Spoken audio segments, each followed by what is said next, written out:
Okay, let's go.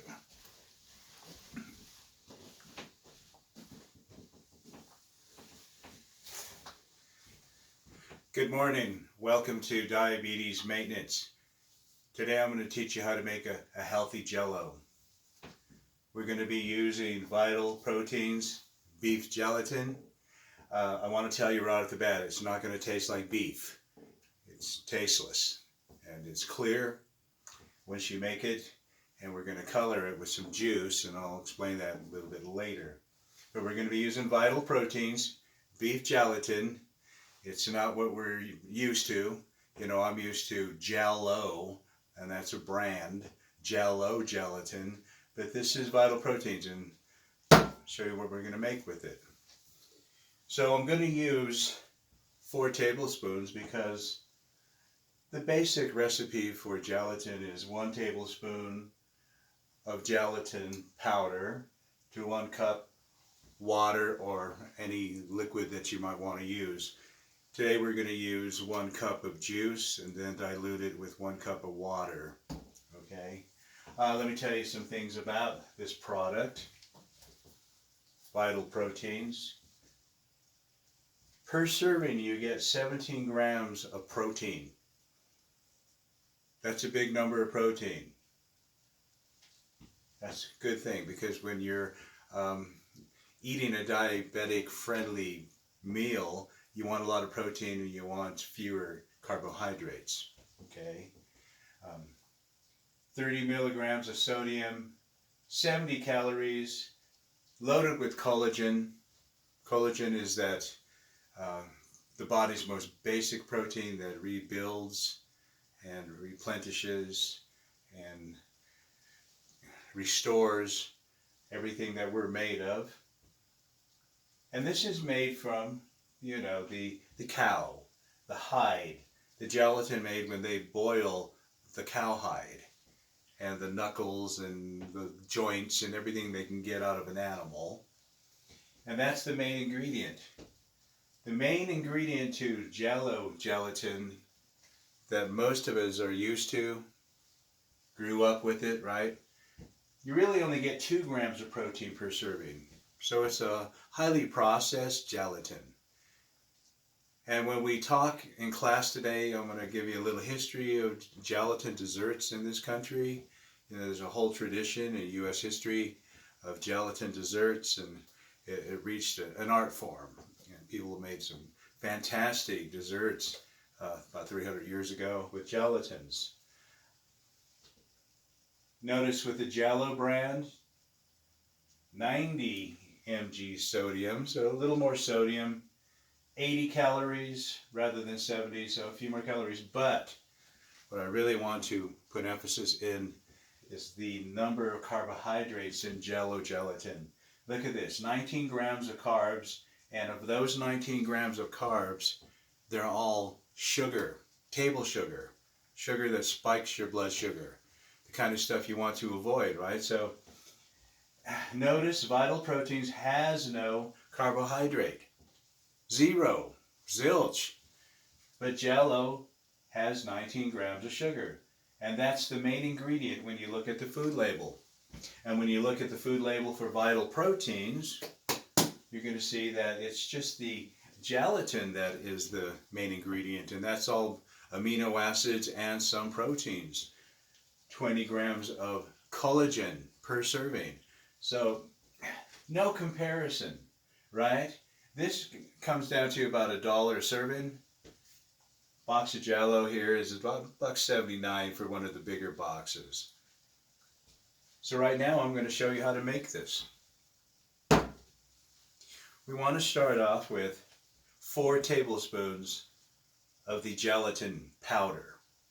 I have it measured out, and I'm going to put it into the glassware that I'm going to use throughout the process. This will eventually go into the refrigerator. And now what I'm going to do is I'm going to put on my gloves, and I'm going to pour 2 cups of boiling water onto the gelatin powder and start stirring it.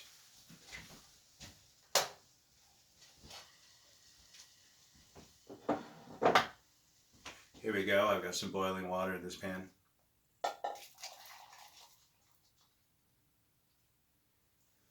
Okay, I'm going to pour it directly onto the powder, and I'm stirring it. And I wish you can see this, and maybe you can, but it's colorless. There's no color to it at all. So the gelatin that you get from Jell-O has artificial food coloring in it, and that's not healthy for you either.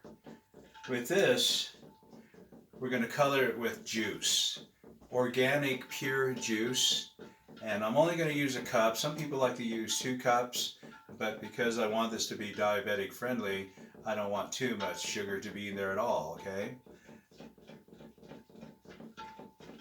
So I'm stirring it up.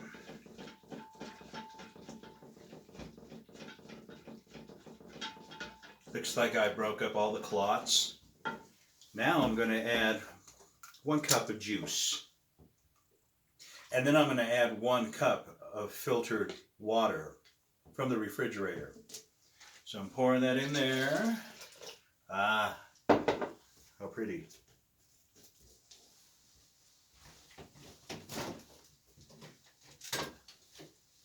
And now I'm going to pour in the filtered water, 1 cup. So 4 cups total liquid go into this. There. Now I'm going to stir it up a little bit longer. And when I'm finished stirring it up, I'm going to put it into the refrigerator for at least 4 hours. And it should be ready to go by then. Now you can do this with longer, more shallow pans if you want to cut the gelatin, the finished product, into cubes, into squares. You can do a lot of different things with gelatin.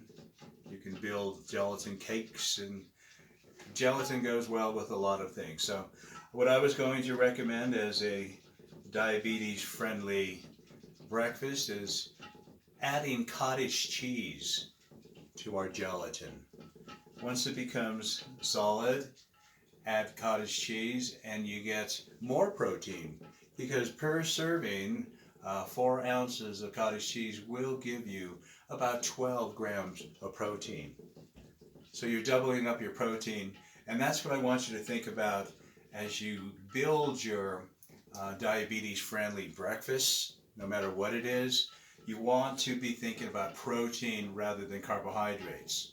Carbohydrates can be included, but at a reduced amount. Now, one way you might want to get good carbohydrates into your gelatin dessert or meal, whatever you want to call it, is you can put fruit, fresh fruit. That always works. Fruit cocktail is popular. I like to put berries. So it looks like I've stirred it up. Broke it up pretty good. Ready to go into the refrigerator. And that's how you make a healthy gelatin. Full of protein and full of collagen. I'll be talking to you at 11 o'clock this morning. Please call into class. I'm looking forward to discussing this at a greater length. Gelatin has a really cool history in the United States history, and probably in Europe as well. Gotta say that. And a lot of cool things you can do with gelatin, and I'll explain why it's used in hospitals, because it's so full of protein. Hospital gelatin is different than the kind of Jell-O packets you get from the grocery stores. Cold case. Big difference, like I pointed out here with the chart. No comparison. Okay, I'll be talking to you later.